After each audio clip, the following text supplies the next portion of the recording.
안녕하세요.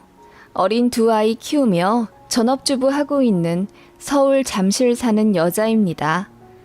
얼마 전 아울렛 갔다가 정말 생각지도 못한 사람을 만나게 되었어요. 바로 제 전 남친인데요. 그냥 남친이 아니라 결혼하려고 상견례까지 했던 전 예비 신랑이었죠. 그렇게 깊이 사랑했는데 정말이지 한순간에 파혼하게 될 줄은 몰랐어요. 그런데 그 덕분에 저는 더 좋은 남자 만나 더 행복한 삶을 살 수 있게 되어 어찌나 다행인지 모릅니다. 그 사람이 아련하게 저를 바라보던데 어쩐지 옛날 생각이 나서 기분이 싱숭생숭 하더라고요. 그러면서도 전 예비 시모, 그러니까 전 남친의 엄마 행동이 생각나서 갑자기 짜증이 팍 났네요. 그 아줌마 때문에 파혼했거든요. 10년 전 저는 한 남자와 결혼을 준비 중이었습니다. 저는 인터넷에서 화장품을 판매하는 자영업자였고 전 남친은 여의도에서 근무하는 증권맨이었어요. 서울시 한 동호회에서 만났고 서로 성격도 잘 맞아 1년 정도 재밌게 사귀다가 남자 프로포즈를 받고 자연스럽게 결혼으로 흘러갔네요. 나쁘지 않은 사람이었어요. 직업도 그렇고 성실한 성격에 여자 존중해 줄 아는 스윗한 남자였거든요. 다만 굳이 단점을 찾자면 돈이 별로 없는 것이었습니다. 정확히 말하자면 남자 쪽 집안이 돈이 없었어요. 저는 서울에서 나고 자라 자연스럽게 서울에 있는 대학교를 다녔습니다. 공부도 나쁘지 않게 했어요. 똑똑하다고는 못하겠지만 부모님이 가외며 학원 많이 붙여주신 데다 대학 입시할 때쯤엔 정보를 많이 얻어주셔서 나름 간판 좋은 대학 들어갔습니다. 저는 다 부모님 덕분이라 여기고 감사하게 생각합니다. 저희 부모님은 자수성가하신 타입으로 유통사업을 여러 개 하셨어요. 저 중학생 때부터 일이 술술 풀려 돈을 많이 버셨는데 한 달에 한두 번씩 현금을 다발로 갖고 오실 때도 있었습니다. 그래서 부동산 폭락했을 때 아빠가 현금으로 집 여러 채를 사셨거든요. 그게 집값이 엄청 올라서 부동산 부자가 되셨어요. 반면 전 남친은 집이 어려웠어요. 전 남친의 아버지는 정기적인 일을 거의 안 하고 사셨다고 했고 어머니도 마찬가지였대요. 애들 봐줄 환경이 되지 않아서 애들 놓고 어디 일을 못 나가셨다고 하더라고요. 그래서 동네에서 아줌마들이 하는 부업을 하셨다던데 전 남친 기억으로는 오징어 포 뜯는 알바, 단추 개수 세어 포장하는 알바, 그리고 만년필 같은 거 조립하는 알바 같은 걸 하시는 걸 봤다고 하더라고요. 겨우 입에 풀칠만 하는 정도에서 자랐기에 가외는 꿈도 못 꿨고 수학이 부족해서 학원에 다니고 싶었는데 집에서 반대를 해서 못 다녔다고 하더라고요.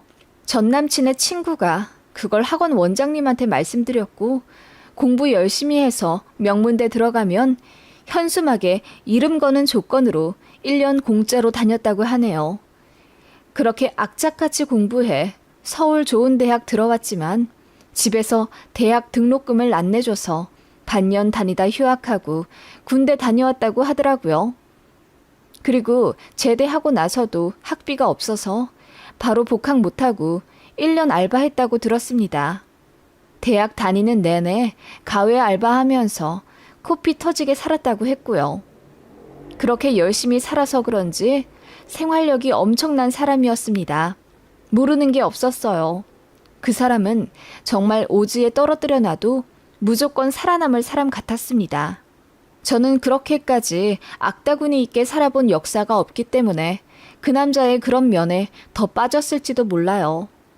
저는 학교 졸업하고 중견기업 입사해서 일하다가 적성에 안 맞아 퇴사하고 모아둔 돈으로 사업을 차렸어요. 아빠가 조금 도와주시기도 했죠. 평소에 관심 있어 하던 화장품을 인터넷으로 판매하게 되었고 연봉은 제가 다니던 회사의 2배 수준이었네요.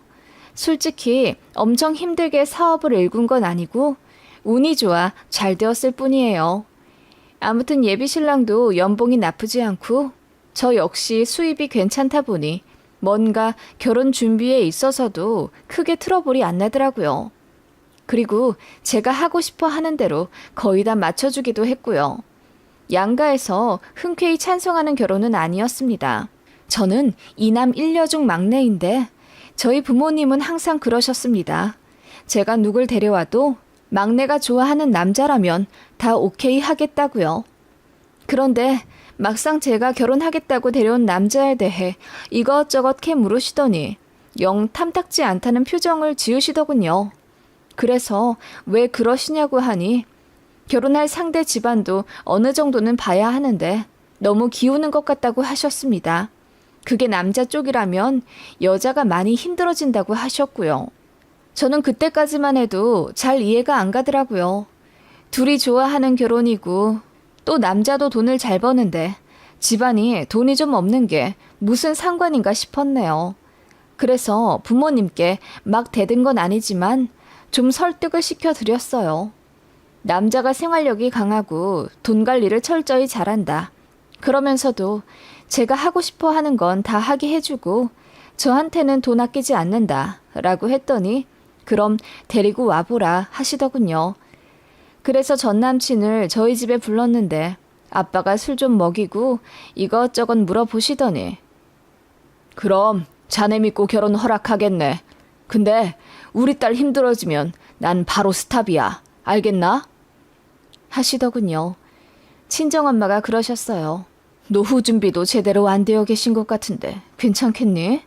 지금도 집에 다달이 몇십만 원씩 들인다면서 니들 맞벌이 하면 남자 집에서 돈 더 달라고 할지도 모른다.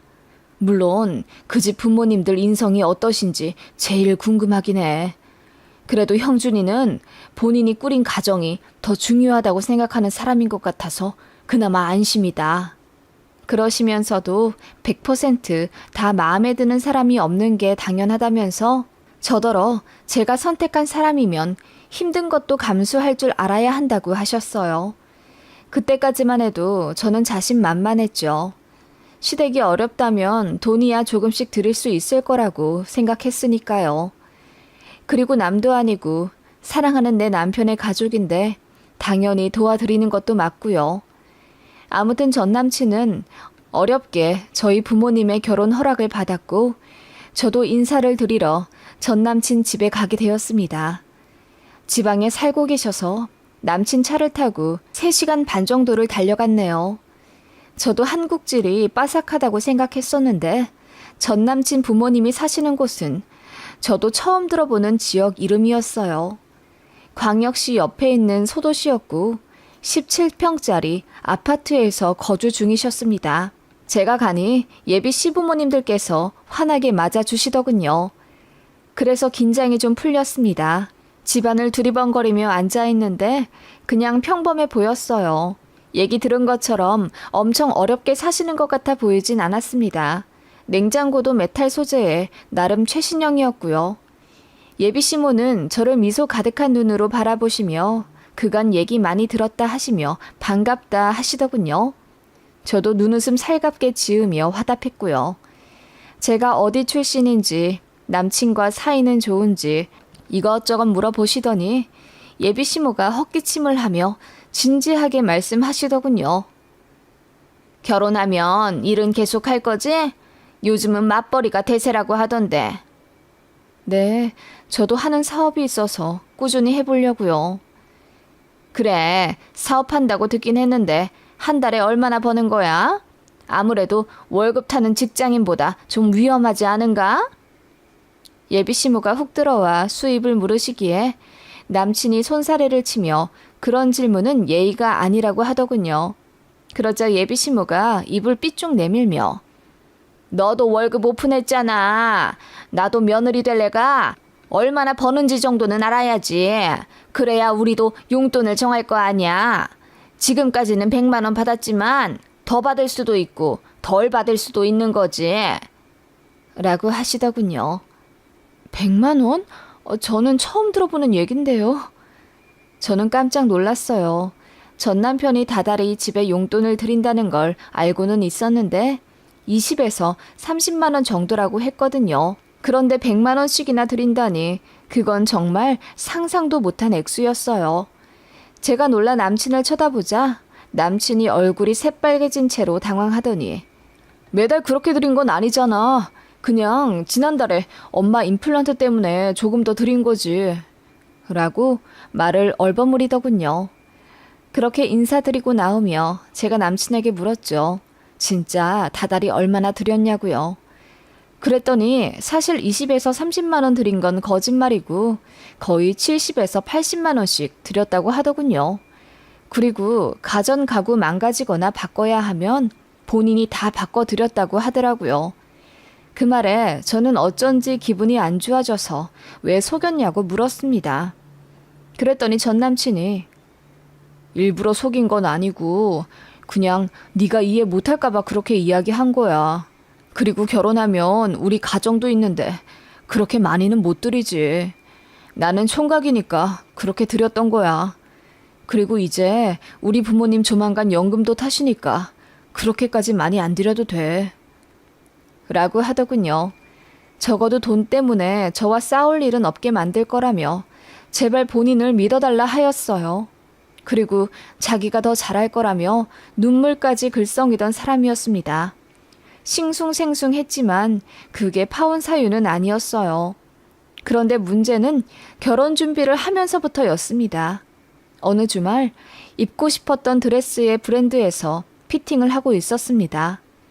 그때 제 폰으로 모르는 번호가 전화가 왔어요. 받으니 예비 시모더라고요. 당황은 했지만 공손히 받았습니다. 응, 주말인데 뭐 하고 있니? 우리 예비 며느리 생각이 나서 전화 좀 해봤다. 아, 네. 저 드레스 피팅하고 있었어요. 그래? 그러면 나한테 사진 좀 몇 개 찍어서 보내봐. 내가 골라줄게. 제가 좀 당황스러워서 마음에 드는 걸로 고르고 다시 연락을 드린다고 했어요. 그랬더니 예비 시모가 우리 아들한테 얘기 듣지 않니? 네가 취향이 확고한 애라고 하더구나. 결혼이라는 건 결국 현실이라서 결혼식장, 드레스 이런 건 아주 쓰잘데기 없는 허례허식이야. 나중에 돈 들어갈 때가 허다한데 벌써부터 그런데 돈 쓰지 말고 저렴한 걸로 해라. 사진 몇 개 찍어서 보내고 얼만지도 보내. 그러시더군요. 강압적인 말투에 제가 아는 예비시모가 맞나 싶어 다시 한번 확인해 볼 정도였습니다. 예비시모는 이어 너 드레스 빌리는 거 맞지? 요즘 머리에 뭐만 가득 찬 여자들이 뭐 추억을 기념한다면서 드레스를 사고 그러던데 아주 멍청한 짓이다. 한 번 입고 말 거 뭐 하러 사? 라고 하시더군요. 물론 렌탈이긴 했지만 저는 드레스 사는 것도 나쁘지 않다고 생각했거든요. 결혼 기념일이나 리마인드 웨딩 할 때 입으면 뜻깊기도 하잖아요. 그런데 그렇게 단정지어 딱 잘라 말하는 예비시모 때문에 기분이 나빠졌어요. 그때 하필이면 남친은 없었고 그냥 저 혼자 대처해야 했죠. 그래서 그냥 알아서 하겠다고 하고 사진은 규칙 때문에 못 찍으니 못 보내드린다고 했네요.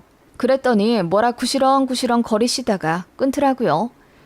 그게 시작이었습니다. 툭하면 전화해서는 결혼 준비 어떻게 할 거냐, 돈 많이 들어가게 준비하지 마라, 어쩌고 저쩌고 하시면서 예물 반지를 본인 아는 곳에서 맞췄으면 좋겠대요. 아는 언니가 금은방을 한다면서요. 그래서 저는 명품 브랜드에서 맞출 거라고 했더니 예비시모가 난리를 치시더라고요. 뭐라고? 그깟 반지 하나에 200만 원씩이나 하는 걸 기어이 끼겠다고? 너 그렇게 하면 안 돼. 현명하게 잘 생각해야지. 그래야 시부모님한테 사랑받아. 네가 뭘 모르는구나. 라고 하시는데 어이가 없더라고요. 남친한테 얘기했더니 본인 엄마가 말을 이상하게 하시는데 그게 진심은 아니래요. 그게 말인지 방구인지 모르겠더라고요. 그래서 싸웠습니다. 파혼하겠다고 하니 남친이 울고불고 난리더라고요. 중간에서 역할 잘하겠다고 저에게 목숨 걸고 약속할 수 있다길래 그럼 한 번만 더 믿어보겠다고 했네요. 그런데 저는 이미 마음이 좀 뜬 상태였어요. 예비시모가 자꾸 전화를 해서 간섭을 하니까 짜증이 났고 솔직히 돈 한 푼 안 보태주면서 뭘 그렇게 아끼라고 잔소리인지 모르겠더라고요. 그렇게 생각되는 제 자신이 속물 같아서 자괴감까지 들 정도였고, 왜 결혼 준비하면서 여자들이 우울해하는지 이해가 가더라고요. 저희 부모님은 일절 간섭 없으신데 왜 예비시댁에서는 벌써부터 며느리 될 사람한테 갑질을 하려 하는지 모르겠고요. 제가 한번 파혼하자고 했더니 그게 예비시댁 귀에 들어갔는지 그 이후로는 전화가 안 왔어요. 그렇게 착잡한 마음으로 시간은 흘러 약속의 상견례 날짜가 다가왔습니다. 만나서 이것저것 상의하자고 예비시댁이 먼저 요구를 했기 때문에 예식장 잡기 전에 미리 날짜를 잡아두었죠. 그게 신의 한 수였을 줄이야. 원래는 서울에서 뵙기로 했었어요. 저희가 내려간다고 했는데 예비신부가 그냥 서울 올라오겠다 하셔서 제가 호텔도 미리 예약해 잡아드렸네요. 그런데 돌연 약속 전날 몸이 좀 안 좋으니 본인 사는 지방으로 내려오라 하시더군요. 좀 당황스러웠어요. 이미 식당, 호텔 다 잡아놨고 또 저희 부모님까지 다 내려가는 건데 일정이 꼬여서 난감했거든요. 그래서 몸 안 좋으시면 다른 날로 잡자고 하니 불쾌해 하시더라고요. 별 수 없이 제 남친 차에 엄마 아빠 모시고 장거리를 가게 되었습니다. 가는 거야 어려운 일은 아니에요. 그런데 약속 전날 갑자기 장소를 바꾸는 건 좀 아니다 싶더군요. 처음부터 오라고 하시든가. 아무튼 그렇게 주말 새벽부터 움직여 예비시댁 집 근처 상견례 장소로 갔죠. 갔더니 예비시모가 까르르 웃으며 여기까지 와주셔서 고마워요. 내가 몸이 많이 안 좋았는데 우리 예비 며느리 얼굴 보니 다 나았네. 라고 하시더군요. 정말 멀쩡해 보여서 어이가 없을 정도였습니다. 그렇게 식사를 시작하며 아빠가 반주를 권했더니 예비신모가 좋다 하시더군요.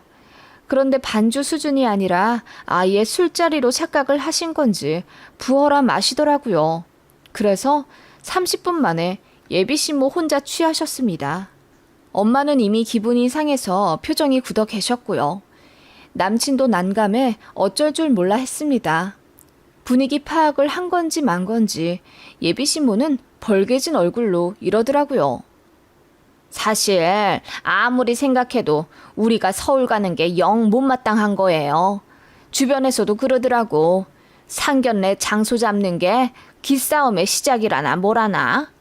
그래서 오시라고 했어요. 미안해요. 대신 내가 밥 살게요. 제가 좀 솔직해요. 뒤끝도 없고. 그 말에 저희 부모님은 화가 잔뜩 나신 듯 보였어요.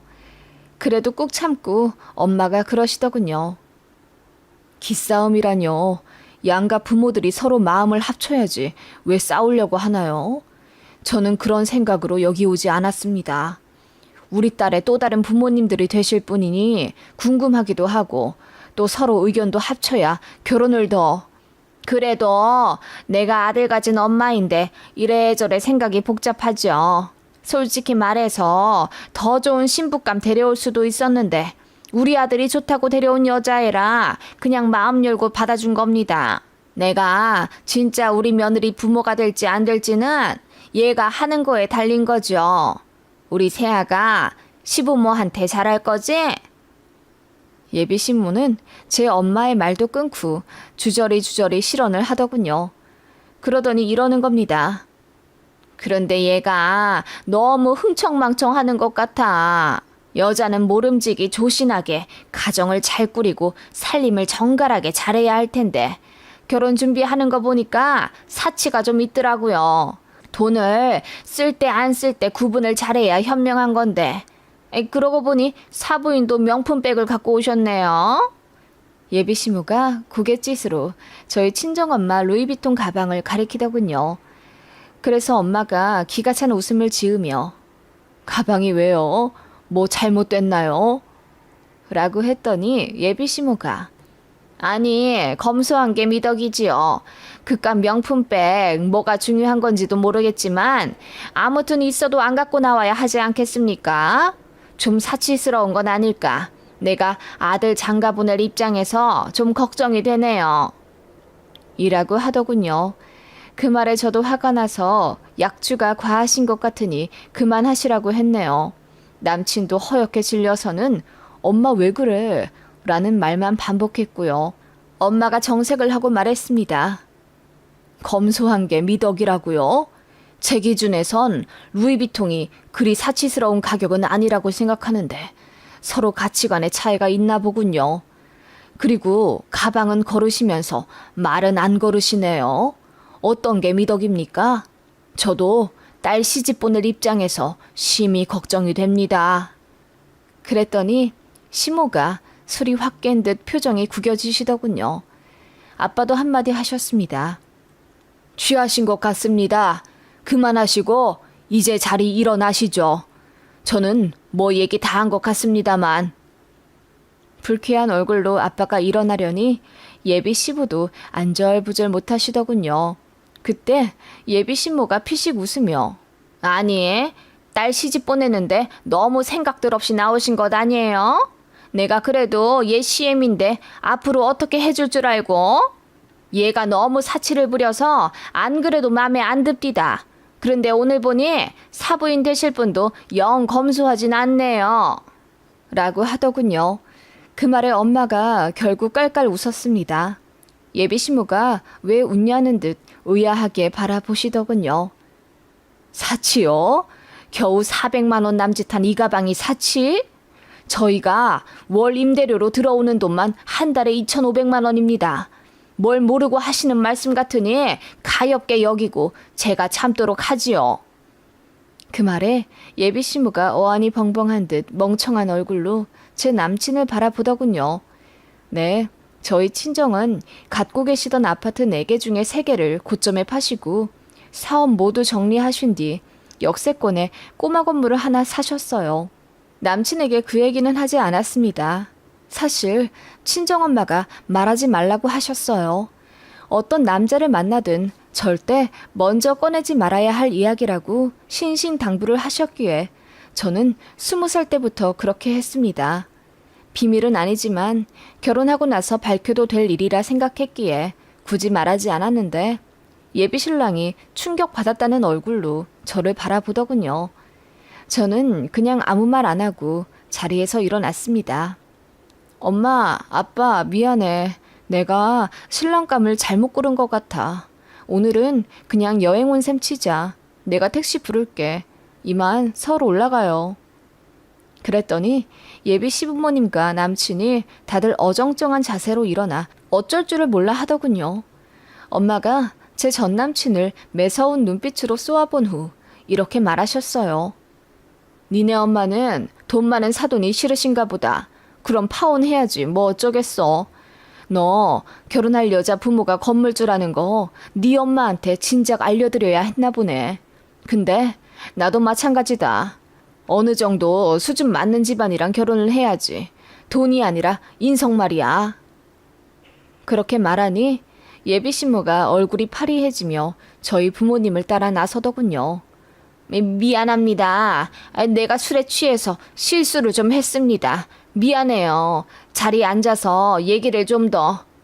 그 말에 아빠가 엄마를 감싸며 남의 몸에 손대지 말라고 소리를 빽 지르셨어요.